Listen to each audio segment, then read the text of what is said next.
नवी दिल्लीतील एका सुनेने आपल्या सासूला सरप्राईज देण्याचा विचार केला होता। ते सरप्राईज देण्यासाठी तिने असा काही प्लॅन केला होता की ती स्वतःच तुरुंगात गेली आहे। त्यामुळे या घटनेची आता जोरदार चर्चा सुरू होऊ लागली आहे। ही घटना घडली आहे दिल्लीतील अशोकनगर भागात।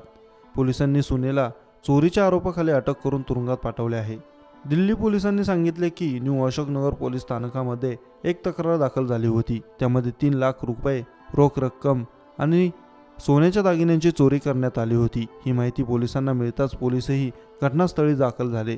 त्यावेळी त्यांना तिथे ज्येष्ठ महिला रजिया बेगम यांची भेट झाली। त्यावेळी त्यांनी सांगितले की त्या आपल्या सुनेबरोबर नोएडातील सेक्टर 18 मध्ये असलेल्या एका हॉटेलमध्ये गेल्या होत्या। मात्र त्या ज्यावेळी घरी परतल्या त्यावेळी घरातून 3 लाख रोख रक्कम आणि दागिने चोरीला गेले होते।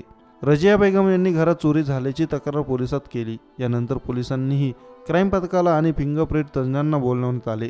त्यानंतर त्या गुन्ह्याचा तपास सुरू करण्यात आला। ज्यावेळी पोलिसांनी त्या घराच्या परिसरातील सीसीटीव्ही तपासल्या त्यावेळी त्यामध्ये एक बुरखाधारी महिला घराच्या दिशेने येताना दिसली। त्यानंतर त्याच परिसरातील दुसऱ्या सीसीटीव्हीची तपासणी केली तेव्हा मात्र पहिल्या सीसीटीव्हीमध्ये दिसणारी तीच महिला सेक्टर 18 कडे जाताना दिसली।